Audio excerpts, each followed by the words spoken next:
Hi, everybody. My name is Eric Hines. I'm curator of film at Museum of the Moving Image. And thank you so much for coming and joining us for the Reverse Shot Happy Hour.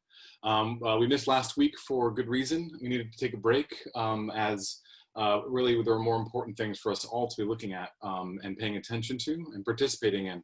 And that remains the case this week, but we do think it was time to come back and visit together and visit with you for another Reverse Shot Happy Hour and talk about film, talk about culture, talk about what's going on in the world. We're grateful for you tuning in. We're grateful for you if you've been before for attending museum events over these months. And if it's your first time attending a museum event or first time attending a happy hour, welcome. Again, I'm a curator of film at Museum of the Moving Image, and we are, this is our opportunity to spend an hour with our friends at Reverse Shot. Reverse Shot is the editorial film critical arm of Museum of the Moving Image, as it has been for many years. And we're grateful for them for the work that they've been doing and the work that they've been doing with us over the last couple months. They're dear friends, and they're cutting their teeth as happy hour hosts, I'm sort of eager to continue to do this together with them. I just want to introduce them one by one. Jeff Reichert, who is one of the founders and co-editors of Reverse Shot. Michael Koresky is one of the founders and co-editors of Reverse Shot, and a longtime writer and filmmaker, Farihah Zaman.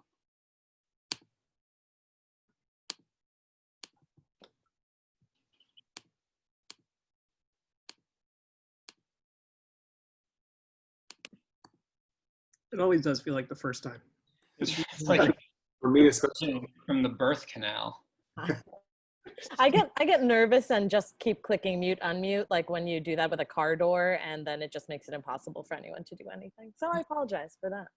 Hi, everyone. Hey, everybody. Just a life analogy for where things are at right now. Yeah. If I hit this enough, will things be better? Will it work? Mute, unmute, mute, unmute. Start my video. Stop my video. Start my video. Like the mute, unmute button, sort of how you're feeling about life these days. I mean, kind of. I wish I could. About yourself, about oneself, I have to say. Yeah. Hi, everybody. Hi, everybody.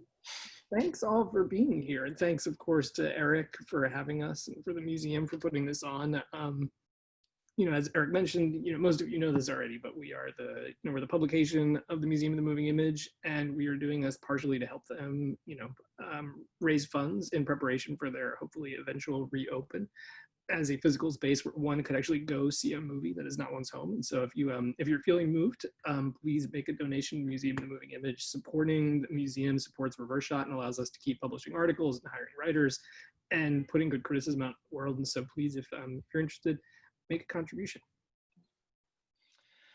Yeah, and I think that Eric kind of mentioned this a little bit up front, but just from our perspective at Reverse Shot, I think we just briefly wanted to address why we decided not to do happy hour last week. I think that it's well, it was first of all part of a decision we made across the publication to not publish last week.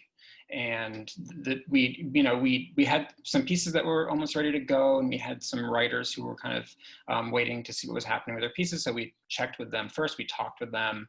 We wanted to make sure that this was something that we were all in agreement with, and also with the museum. It felt like a good time to pause. And I'm not saying that like we paused last week and we're back. That's clearly not what we mean. That's clearly not how we feel. But at the same time, these conversations that, especially conversations you have around film and film criticism, and like how you have those conversations are things that take a little time to work through, and we're still working through them, and we're going to be working through them probably for the rest of the time that we're publishing film criticism. So actually we ended up, I believe all three of us ended up hitting the protest that day. I think we all ended up out there on the street. Yep. Yeah. In fact, if I think I heard it through the Zoom. If you hear the helicopters, it's because all three of us live quite close to Barclays Center. So it's The positive thing is it's been very accessible for us to be involved in that particular way, which of course is not the only way that you can participate in the uprising. But it also means that the police presence is constantly there. So I think, you know, we, in addition to just wanting to make sure that we knew how to talk about it, that we talked amongst ourselves and how we function as a group and our dynamic and all of that. That kind of discussion is also one of the things that I can feel positive about in moments that are that can otherwise feel very overwhelming for me, let alone for Black people at this moment. So apologies for the helicopter sounds. I don't like it either. It's driving me nuts, but I'm glad for the continued activity. And it's like really, that is really exciting. I agree. Yeah. It does feel like it's a tense moment. It's a fragile moment, but it does, you know, it feels like there is potentially something different in this space than there has been in previous moments of like gathering and uprising. The solidarity that I felt from, I've said this to you both offline, but that I felt just coming from people in their cars, people, you know, as you kind of march down the street, and the people who are inconvenienced by this in their cars almost seem to be uniformly, you know, raising their fists in solidarity, taking pictures and smiling and waving. And it's one of those things where if at any point during this the past few months, I thought like, oh, I don't really want to be in New York right now. I really wish I was somewhere else. I feel completely different over the past couple of weeks. I really can't imagine being anywhere else. I mean, even though this is happening everywhere, I'm feeling very connected to the community here. And you're right. It's like it's that weird feeling of exhilaration and hope mixed in with. And it's so overwhelming because we've been so cut off from community in so many ways for so long. You know, right? For 2.5 months, or you know, almost 3 months prior to this moment, we've been, you know, basically completely isolated from each other, and to suddenly be in a mass of people and a mass of bodies all, you know, all pushing for some sort of collective action is, you know, it's almost too much to take. It is. So because of all that, you know, it just seemed like, let's put this all on hold for a bit and come back next week and figure out a good way of communicating the content that we have. For now, we're going to continue having these conversations, figure out where we stand in a lot of ways as a publication for the time being. I'm very proud of the articles that we have. Like this week, just to briefly plug them, we have Genevieve Yu and Leo Goldsmith in one of our connected columns, and it's a really fascinating juxtaposition and connection between Claire Denis' High Life and Disney's Snow White and Cinderella, because it's about different ways of thinking about parenting and teaching. Because Leo actually was teaching a course on Claire Denis, and he had to switch to online, and Genevieve's been sort of, you know, raising her very young daughter and trying to figure out what to show her and how to talk to her about things. So it's a really fascinating article that brings up a lot of issues. And just today we have a piece from the debut reverse piece by Caroline Gollum. If anybody out there is a Caroline Gollum fan, I think she has fans. I'm a big fan of Caroline Gollum. Great writer, and she's contributed to the film community and industry in a number of different ways. So I was very happy to see her part of the Reverse Shot family so explicitly.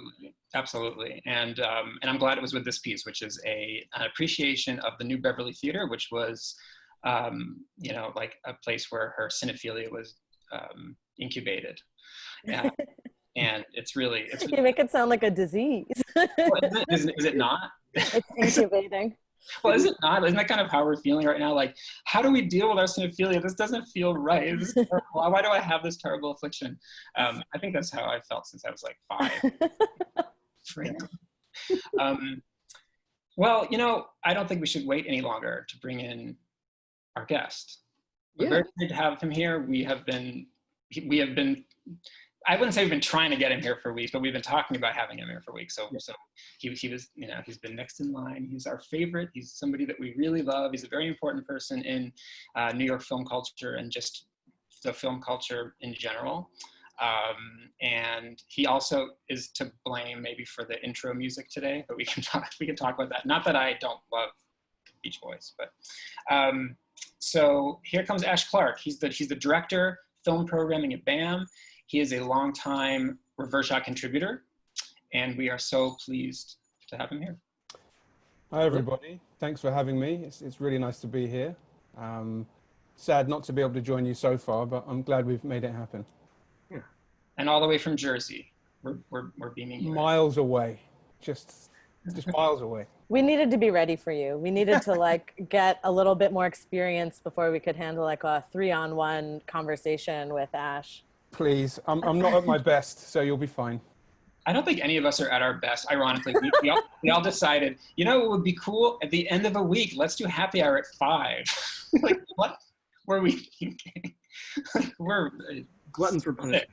Masochists. I also wanted to say, like, I just mentioned that you were a longtime Reverse Shot contributor, but I went back and I double checked, and it was 2013, so it's officially 7 years. What was his first piece? Oh, he knows. But I don't know. I want to know. I don't remember. What is it? It was Trance by Danny Boyle, wasn't it? Oh. Weird Trance. Yeah. Which is a film that is not spoken of much these days. Why do No. you think that is?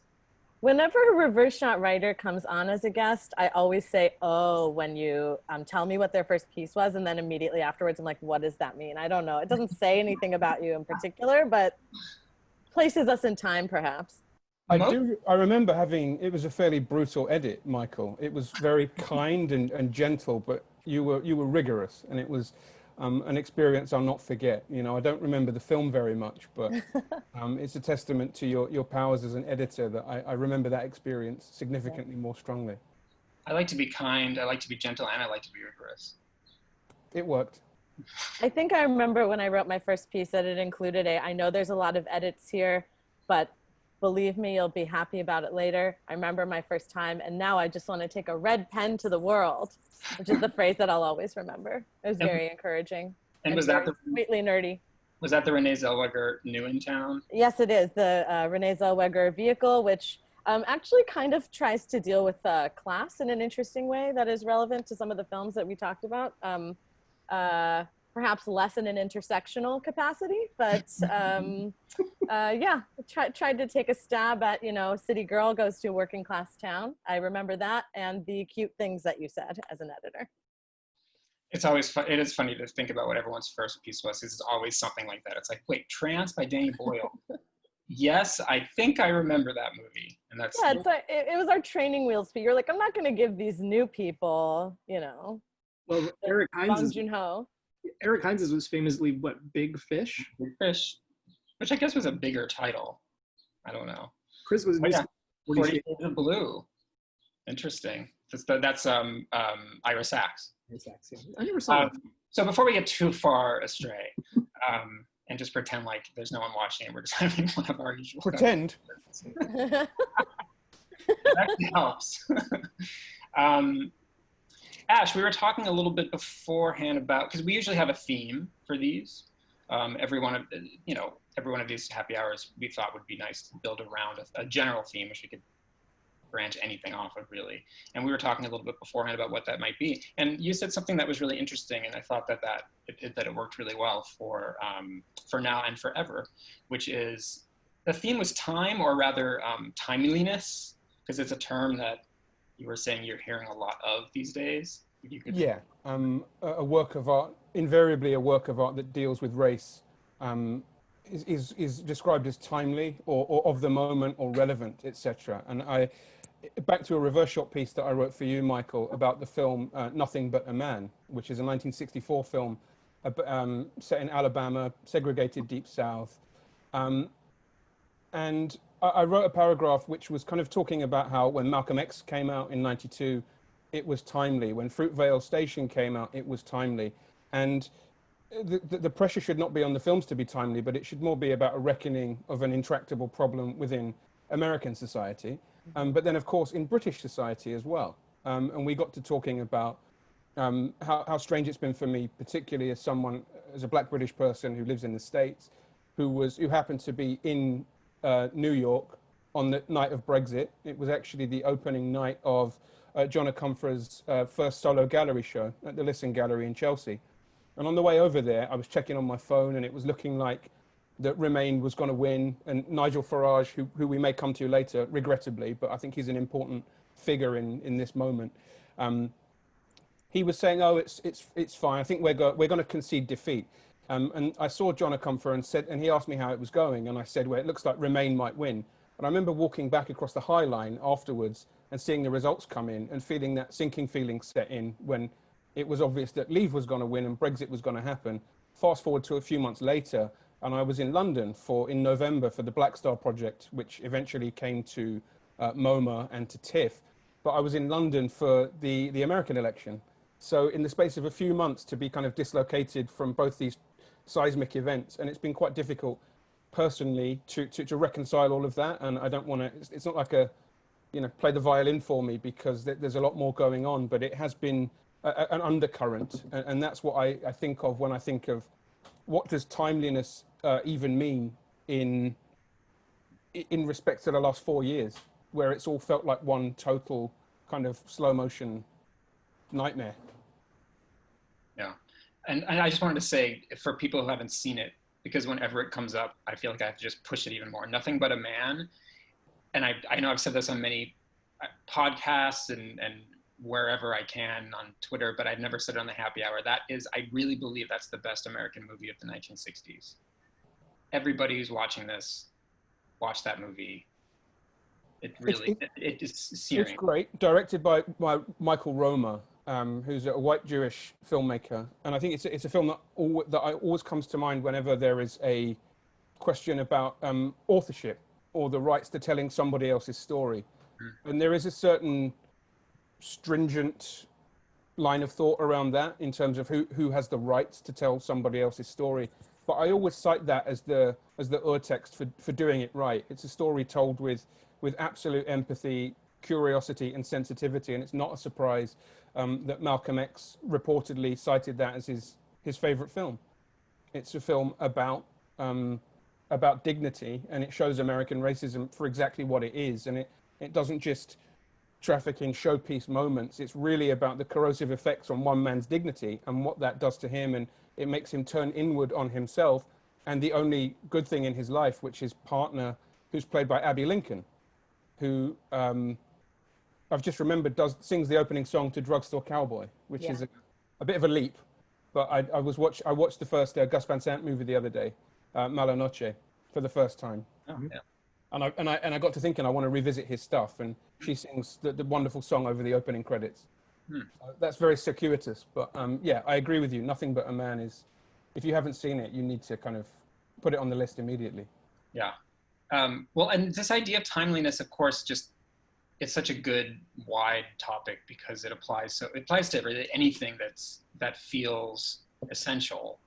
But then it's like take a step back and realize that the moment that you're living in is not its own contained moment. It contains every other moment, historical moment before it, and what we're seeing is just something that has been played out in so many different ways. And so whenever there's an article that's like, 10 films you need to watch right now, it's like, why do I have to watch them right now? Why were you not telling me this 10 years ago? Not the writer maybe, but like the publication, the culture in general. And it puts a lot of pressure on the work of art too, because the work of art, some works, yes, attempt to be timely in the way that we are talking about, but other works of art just attempt to be sort of coherent to themselves and to their ideas. And, whether or not that aligns with a particular moment or thing that is happening in the news cycle is that those things are somewhat apart from each other. And I think it's kind of unfair almost to look at art that way and to sort of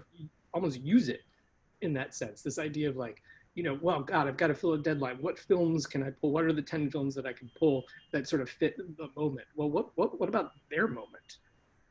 Well, I mean, we all know that obviously people, the counterpart of timeliness in a newsroom is like, what's the hook? Or, and this applies to a lot of people who have to make short films as well.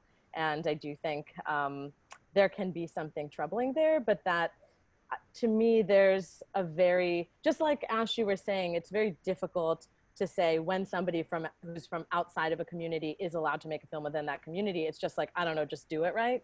I feel like there is a very nebulous sweet spot of like, you want it feels exciting to speak to a moment in a way that's meaningful and that has value, but that to do it in a way that's superficial or to do it in a way that doesn't acknowledge historical context makes it feel less meaningful. And I think like one of the things that I really appreciated about this sort of prompt and the idea of timeliness is that it made me think about films from different eras that deal with the kinds of things that we're not just talking about now, but talking about with perhaps a renewed vigor or renewed context in some cases. And revisiting them reminded me that none of these problems are new. Again, the framework around them, maybe, they're honestly the most hopeful moments to me are new ways and new kinds of language that we have around speaking to these issues, but it's so very much the same kinds of things in a way that I feel is frustrating but driving also. Like we're still talking about gentrification, we're still talking about class, we're still talking about the racial constructs that exist in ways that are specific to the town or the country that we're dealing with, and like not in ways that are all that new. And I think, you know, I had seen Black's Britannica, which is a film that you mentioned, but watching it again, I was like, this is absolutely, completely, every single line relevant could be a conversation we're having now. Yeah, and I think this moment is an interesting time to think about Spike Lee as well. Obviously, The Five Bloods launching today. He's someone who has never been shy of inserting utterly contemporary references in his film. So at the moment you're watching them, sometimes you can feel this is a little bit on the nose, or, you know, did he just literally put this in last night before the premiere with some of the footage in Black Klansman, or even using the Rodney King footage at the start of Malcolm X. Yeah. Because Spike Lee understands the idea of history as a continuum and the idea of certain fundamental issues not being addressed or solved, they age particularly well. I'm certainly guilty. This week, my colleague Jesse and I at BAM spoke to Time magazine. We weren't necessarily aware of exactly how the article would be framed, and it ended up coming out as a kind of listicle of ways that people could educate themselves around race and protest or something. It was very broad.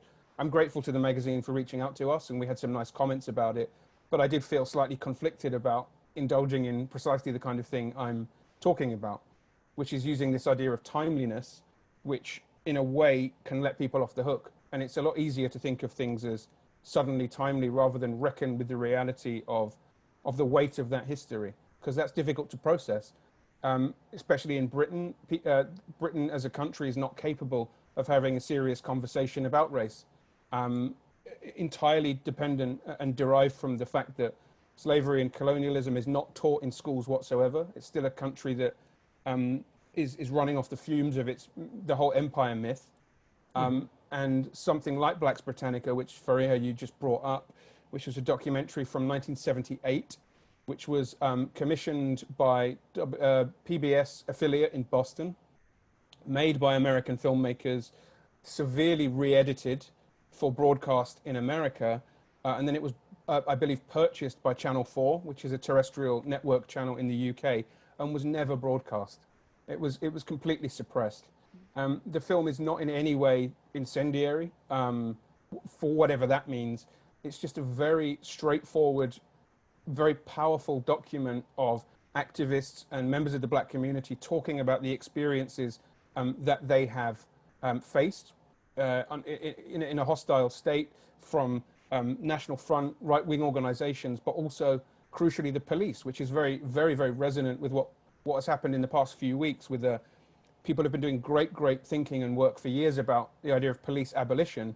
And it's been remarkable to see the Overton window expand, and that comes into the popular discourse. And now the idea of abolishing the police is something that is almost a mainstream idea, which is really exciting.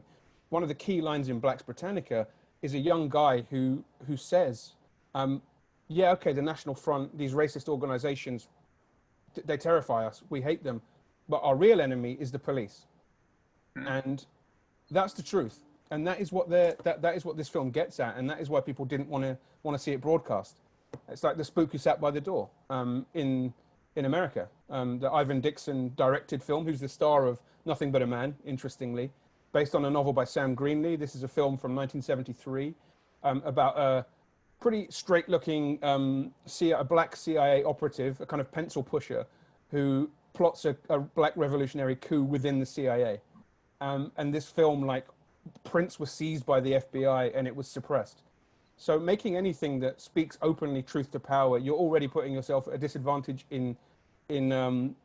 with regards to having that message heard and given the possibility of being interpreted by critics who are and viewers who have the toolkit to wrestle with it, let alone the common person on the street who's anti art in any way, shape, or form. So it's very difficult to get these messages out. So a film like that from '78, which resonates so much today, had it been seen at the time, it might have changed the discourse, but it wasn't allowed to. I was watching that this morning, actually. I hadn't seen it until you recommended it. And I read a little bit about that history first. It's a really strange, circuitous history, a film about the UK and racism in the UK. And that was made for a Boston affiliate that, I mean, I couldn't quite figure it out, so I'm glad you explained it a little bit. But I'm watching it knowing that this was a banned film. Sorry, the film is, again, and I should say it's called Black's Britannica, and it's available to watch on YouTube. So everybody watching this can, and we'll put a link up. And that was one of the films I mentioned in the Time roundup. And whatever misgivings I had about certain aspects of the framing of the piece, if I can get people to watch that movie, I'm happy, because the more people that see that, the better. There's a comment here. The film is called The Spook Who Sat by the Door from 1973. So I was watching it and I was thinking, again, like I knew the background. I'm watching it and it's just it's a brilliantly done documentary. And with my, maybe 20/20 vision, 20/20 glasses, I'm thinking, well, why would this be banned or suppressed? And it's you realize, right, as it goes on, first of all, it becomes much more heavily critical of the police because it's a very overtly anti-authoritarian film.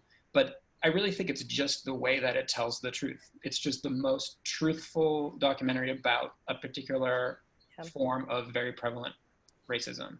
And it does this quietly revolutionary thing of simply letting Black people talk. Yeah.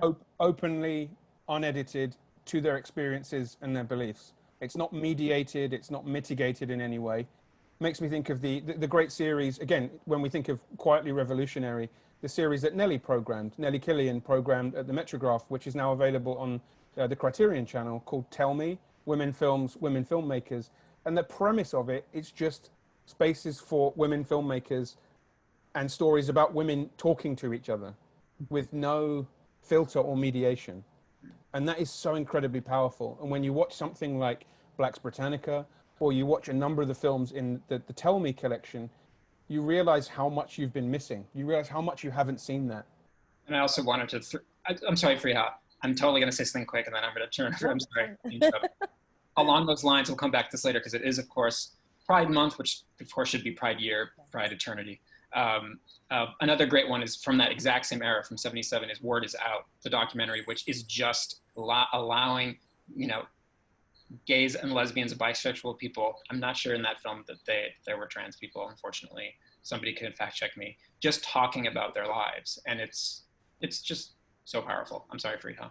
No, it's fine. And actually, I wanted to build on this general point that particularly, for Jeff and I, as people who frequently make documentaries and live and work in the documentary space, that, there are trends. And I think that there are certain kinds of filmmaking that's treated as if it's less difficult in some way, or as if it means you just hit on the camera and let it roll and there's no artistry there.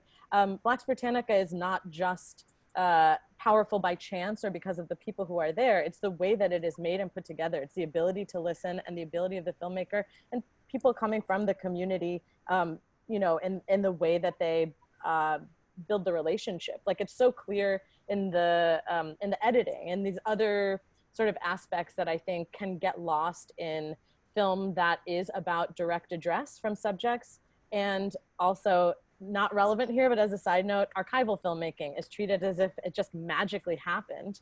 And it's so, it's like wonderful to see films like this that are a reminder that it does have power. It's, you don't need to, you should choose the approach to filmmaking that is the most meaningful for that film, as opposed to, well, people have done this before, so maybe I need to invent some new apparatus. And I also want to add on a personal note that one of the things that I think have been most invigorating to me around conversation in this uprising is like how non-Black people of color are sort of reinvestigating our role in the grand scheme of things, being complicit in the ways in which we are experience prejudice against us, but also, you know, experience privilege. And I've been looking to a lot of actually British political films from this era, because I'm intrigued by the ways in which South Asian people participate in the movement. And even though Black's Britannica really centralizes voices from the Black community, it so handily and gracefully also weaves in other people of color who are trying to stand in solidarity and experiencing some of the same prejudice. And I found it like very moving in that way, that this is, it felt like a community voice in a way that is very challenging to do as a filmmaker. It's not magical elves, it's the director of the film. Yeah, there's something specifically that I love about Black's Britannica, which is that it is not a specifically London-centric film. A lot of British cinema automatically, and media and politics, obviously the seat of all of that power, broadly speaking, is London. And that happens across the board in the arts. But this film is also very regional, and it shows like the lives of Black people in the north of England and in places where you might not have made the connection that Black people exist in that country. So that's very powerful. And to your point, there is obviously a particular history of immigration in the UK in the post-war era. The Windrush generation, as it's known, which is named after the boat, the Empire Windrush, which I believe is 1948, which brought over a lot of Caribbean people who'd essentially been invited to the UK to help rebuild the post-war economy from British colonies. And that included Black, Caribbean, some African and South Asian people. A lot of Indian people came over. And the terminology that we use to describe groups of people has developed and changed over time. So we have ideas of like political Blackness, like black inclusive of Asian and Caribbean people. And it's really interesting history. And to watch films from this period is to really get an education in how these ideas form and change over time.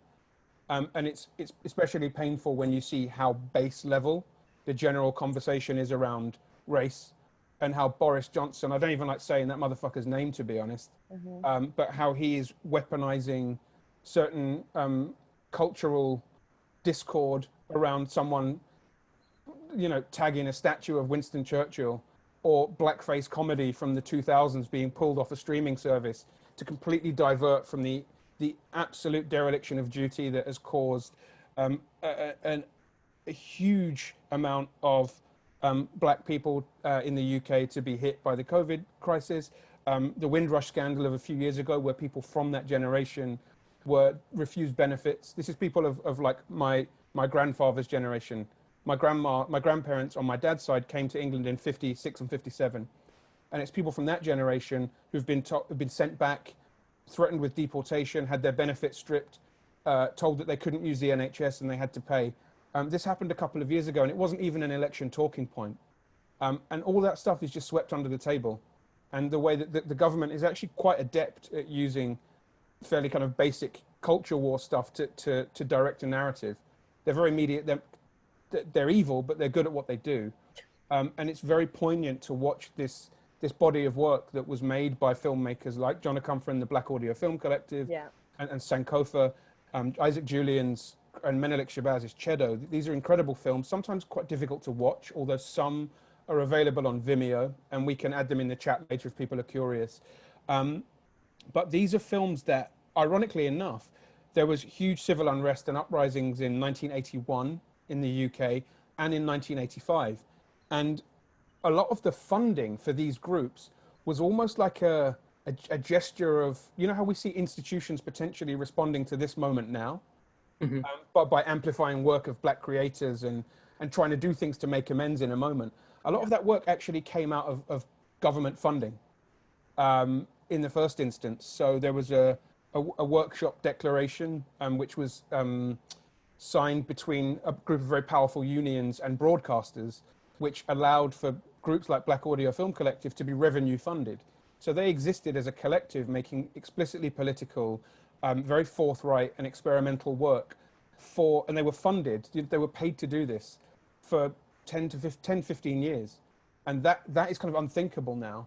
But it's really interesting for me to think about where such brilliant work came from.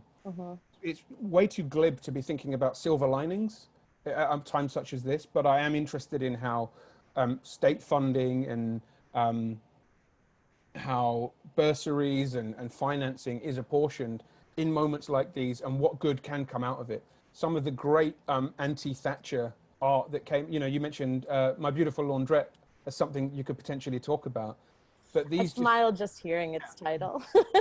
These extraordinary films emerge all in the period of Thatcher's Britain, which is 1979 to 1991. She's in power for a really long time. Had some extraordinary, really angry political art. And I don't mean angry in that pejorative, angry Black person sense. I mean it as in really righteous, forthright work. Writing Hanif Qureshi and also the Black Arts Movement, all of this. Alan Clark, Peter Greenaway, you know, these are really kind of remarkable films that come out in that period. So I'm just interested in the genealogy and the origins of what this work comes out of politically. Do you want to pick up on My Beautiful Laundrette before I do Farihah? That was a very, very high favorite of yours and mine. Well, for a number of reasons. I mean, and again, not that art only has value and it has some sort of personal resonance for you, but sometimes it does. And just in terms of, like representation, I had never, it was the first time I saw a film with a queer Desi person, and that spoke so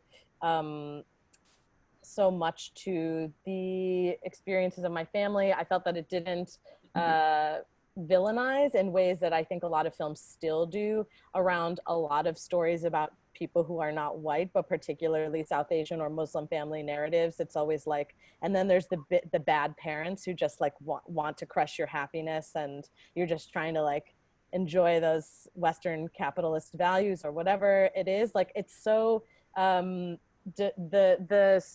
story feels so experiential that I felt that it was very in a way that was very emotional, divorces from a debate that can often be kind of shallow or stereotyping. That it's just like, how do you live? How do you be this queer brown person? You're experiencing a kind of love for the first time. Both of your identities are complicated, and how do you exist in that world?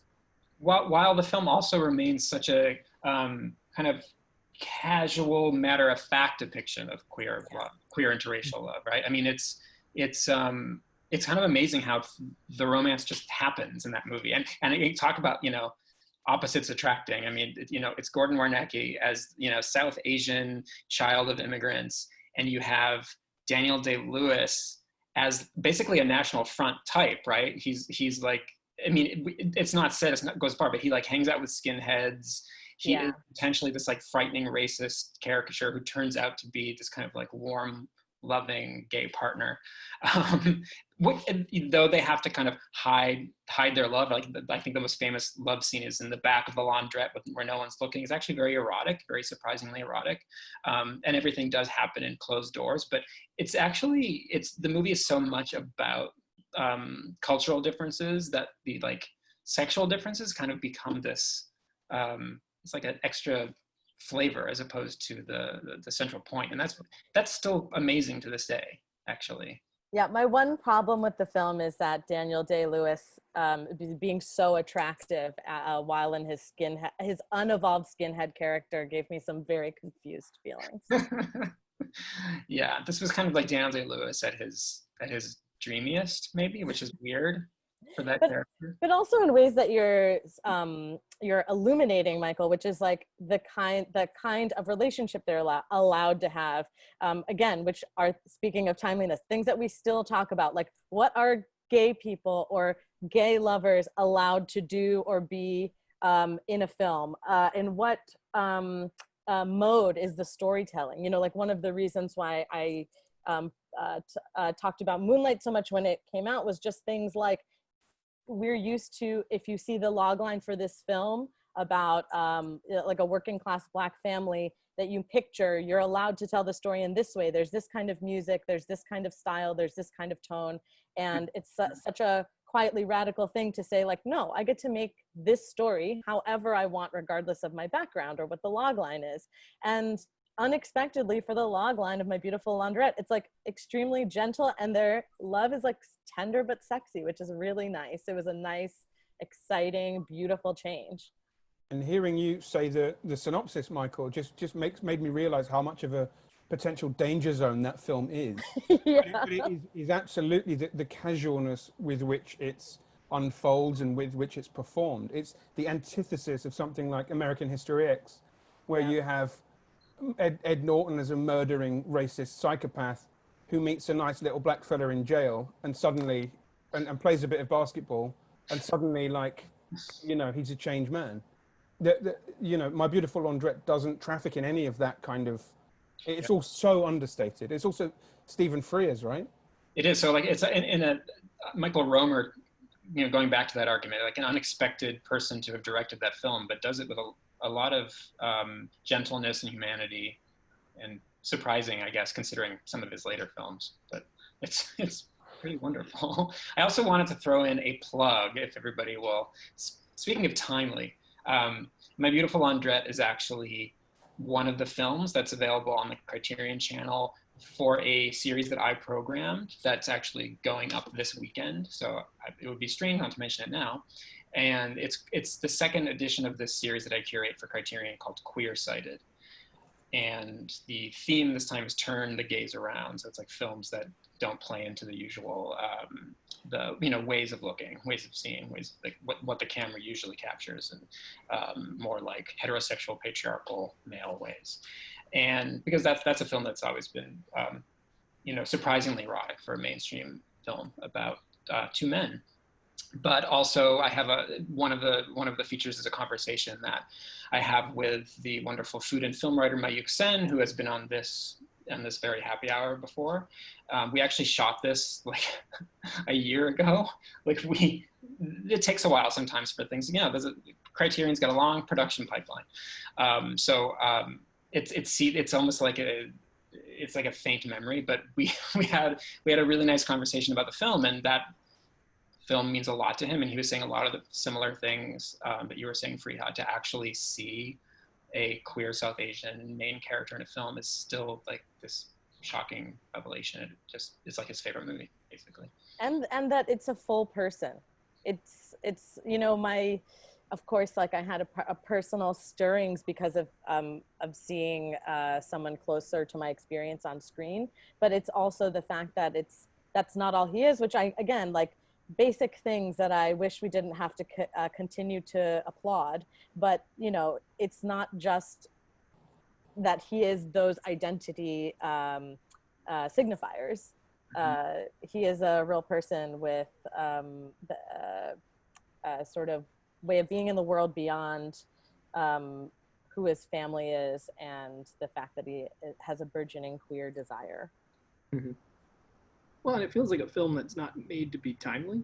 To come back to what we were talking about at the beginning of the show, and I feel like a lot of art, I think especially a lot of documentary film that is attempting to be timely and to be forceful in a certain moment kind of falls short on some of those characteristics that we're talking about that we like about My Beautiful Laundrette, right? The way that it sort of like takes it's sort of the sexuality is like in the grain of the work. You know, it's not like something that it's trumpeting and broadcasting. It's like it's built from the ground up in a way, as opposed to trying to retrofit retrofit ideas into a film like American History X, which that was actually kind of an interesting film to bring into this mix. American History X to me feels very much like something that is trying to like capture some kind of a zeitgeist, like desperately trying to capture some kind of a zeitgeist and failing, whereas My Beautiful Laundrette is total opposite. Yeah, My Beautiful Laundrette feels like a miracle in that way. It doesn't feel like any other movie at all. And actually it feels like a correction, especially from the time and place that it's from, to a lot of what was going on in media in the UK that I know now because of something else that Ash had recommended to me, which was this episode. I guess the show was called Open Door, correct? And Stuart Hall, the sociologist, basically it was like a half-hour program, and you can give much better synopsis and context for the show because I just saw it today and was delighted and amazed by it. But it's like a media analysis where he's showing how racist images are created and perpetuated. Yeah, and to go back to the idea of things being suppressed or repressed in the British psyche, this is a pretty extraordinary example of the BBC trying to be radical in a way with a show called Open Door, as Michael said, where they invited, as they say in the voiceover at the start, members of the public to make a TV channel free of the BBC's editorial control. They're very careful to say that at the start in case they get sued. And members of the public, you might think, oh, it'll be some community group rabble or something, you know, with like the boom mic in shot. But no, it's the incredible Stuart Hall, the co-founder of the New Left Review, basically the godfather of cultural studies. Every tweet that talks about representation is somehow derived from his work. His personal hero of mine, and I recommend watching the Stuart Hall Project, which is a film from 2013, I think, by John Acumfra of Black Audio Film Collective, which is a very beautiful and accessible and poetic study of his life, his work, and his thoughts. He was a long-time public intellectual, which is remarkable to think of now. He was always on the radio and the TV in the UK. And in 1979, which was shortly before Thatcher came to power in the UK, and he'd written a great essay called The Great Moving Right Show, which you can find online, which is eerily timely. This show, Open Door, is called It Ain't Half Racist, Mum. And that is a reference to a very racist BBC sitcom called It Ain't Half Hot, Mum. Which I was wondering what the title was. Which is set in World War II. And I mean, I don't even need to, you can imagine the kind of level of stereotypes we're going into. And the film is the short television show. It's 30 minutes of Stuart Hall and his co-presenter Maggie Steed, who is an actress and activist and who ironically pops up in the film Babylon a year later playing a virulent racist. And it's kind of interesting to watch her being so eloquently anti-racist and then popping up a year later.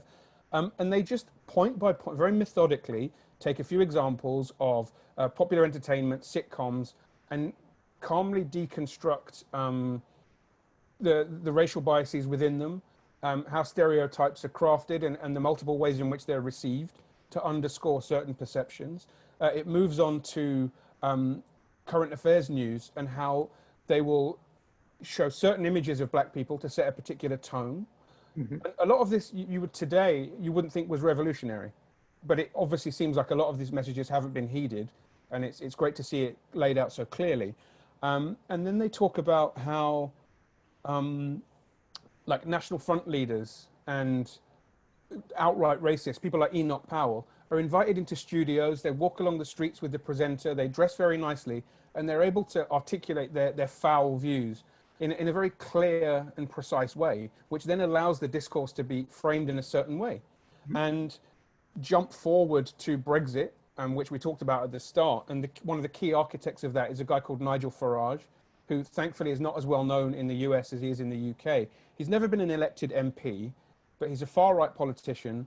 And he is one of the architects of the openly racist Brexit campaign.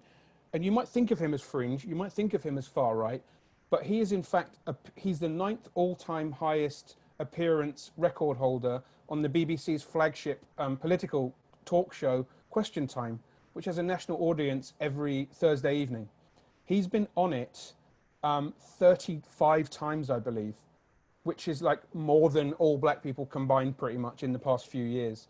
And there is this idea of objectivity. The BBC particularly makes a real ostentatious show of neutrality or objectivity, and refuses to accept the reality that neutrality is slanted in favor of the status quo and the people who don't have the voice. So everything that Stuart Hall is talking about how debates and conversations are framed as reasonable, or an honest debate about immigration, it's a series of teachable moments about how these things are crafted and achieved. Again, like Black's Britannica, although it's less in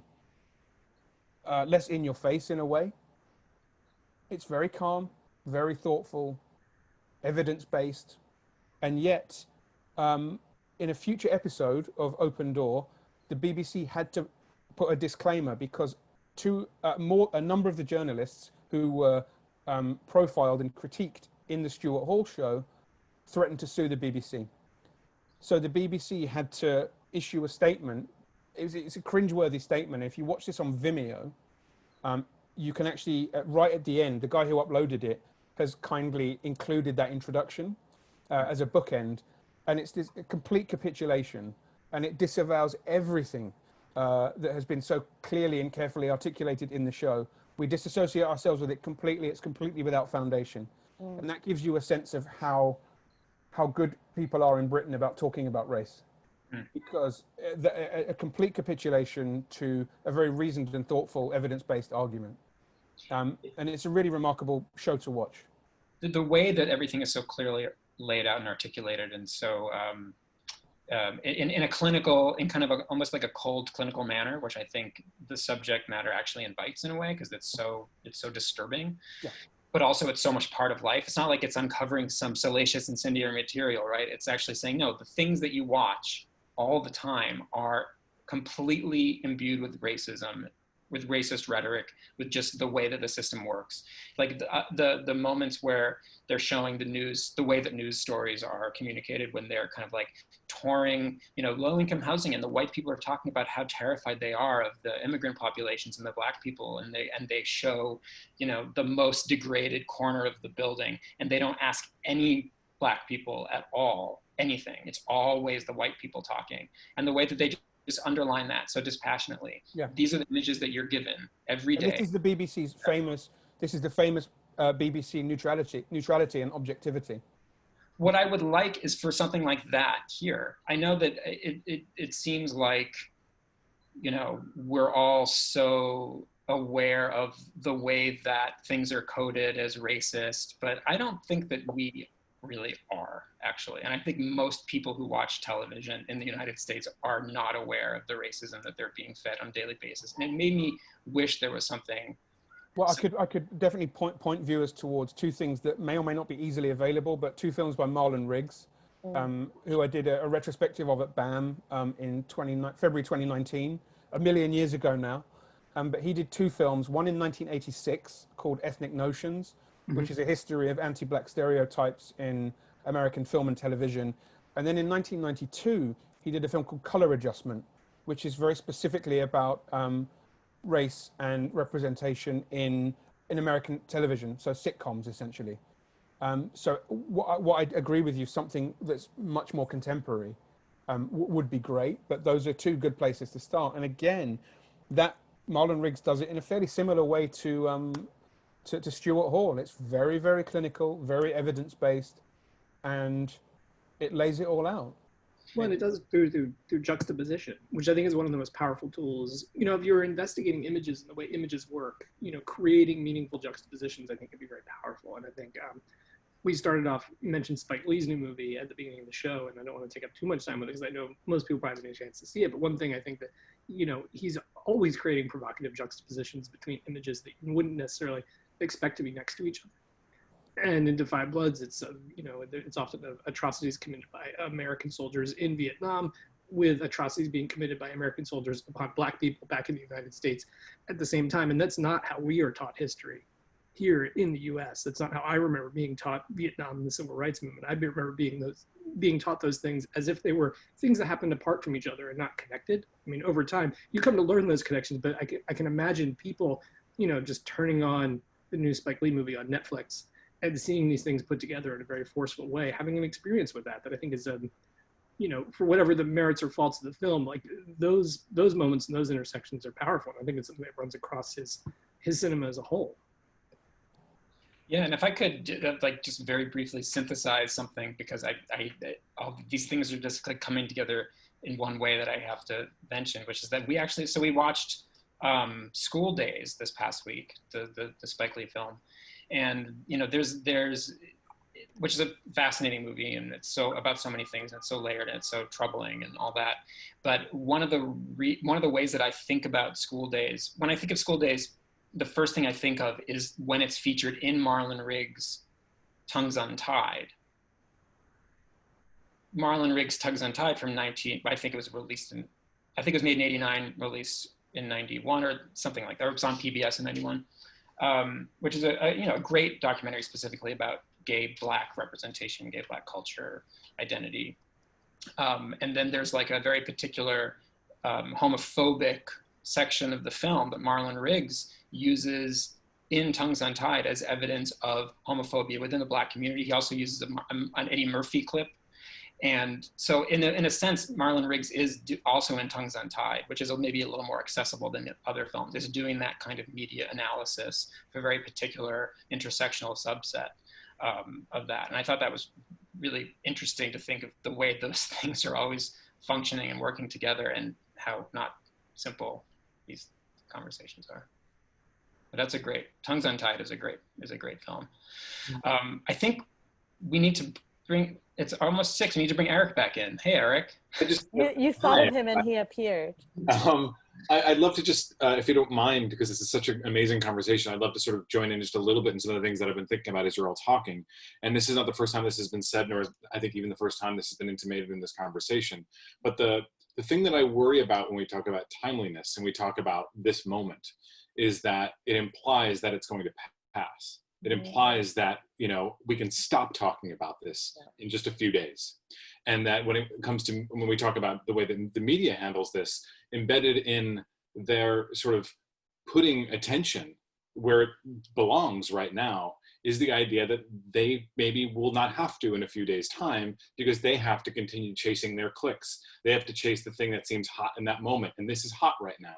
And it's not necessarily going to be hot in a week or two. And it's sort of incumbent on those of us who pay attention or the readership and the sort of the citizenry to demand something else, And I think that I'm seeing it already. They can't help themselves. If you're just going out there for clicks, it's too tempting to write a headline that is misleading and that is disserving democracy and disserving fairness to all people. Just for the sake of making sure that you survive as a media outlet so that you can get that action. Which is not to sort of say that journalists are not doing the work and they're not always doing that work, but if you are working for a media entity that is sort of amoral, ultimately, there's only so much we can expect from any of these entities to do it on their own. Eric, does Zoom have a black and white filter? I was just wondering. Because I was wondering if Jeff, Michael, and Eric, if you could go black and white for a moment and tell us that you take accountability. But only if you make this gesture. If you don't put your hands together, I won't believe that you mean it. And I want to see as much effort put in as Aaron Paul did. One of my favorite. Yeah. I couldn't believe my eyes. With your face and eyes. Yeah, it was pretty intense. It was intense, and I think that that's the apex of this idea. Some of the language used in that self-excoriating appeal to whatever was like, we'll no longer do these things. And it's like, well, hang on, why did you think it was okay to do this before? And it all points to this idea of a very media savvy moment that I think the general populace, or in many quarters, has got way too smart for. Sure. This is not Live Aid anymore. I'd like to make a book suggestion in this arena, if I might, but it's related because it deals with the film industry. But Yvonne Walden's book, Sisters in Cinema, which is autobiographical, but also includes a lot of accounts from queer women of color in the independent film scene, what it was like trying to, on one hand, trying to break through and allow your work to be made, but a lot of the filmmakers who spoke with her also talk about this moment in the mid-90s where it was like cool to be a queer woman of color, and how that has its own pitfalls, that, you know, the idea of like identity as a trend is very upsetting when for you. The access is fleeting, and it reduces the fullness of your being. And I think that, yeah, hearing, again, speaking of timeliness and of ways in which we can look to historical record for you know, deeper understanding, I think that it was a really great way for me to connect with you know, the experiences of other people who've dealt with this in different periods of the film industry. Great, good recommendation. Thank you. It looks like we've run out of time. It's after 6. We should have a toast. Yes, we.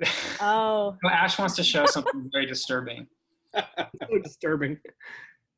Where did you get that? Seriously. It just arrived one day. I feel like there's more to that story. It's from Kenneth Anger, for sure. It was like the Babadook book. It was just sitting on the sitting on the stoop, wrapped in paper.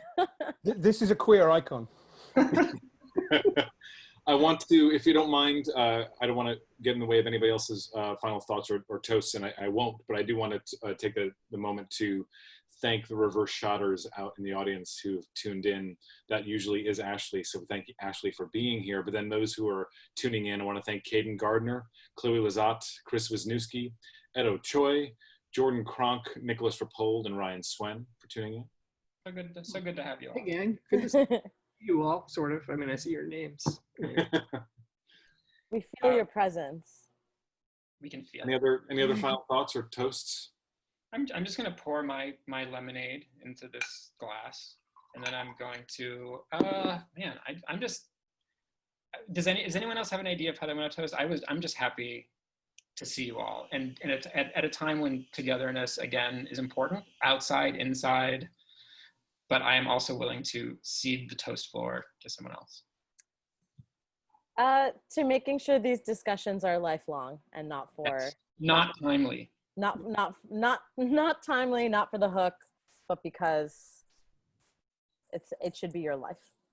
Against timeliness. Against timeliness. Cheers, everyone. Cheers. Cheers. Bye. Thanks for being here, Ash.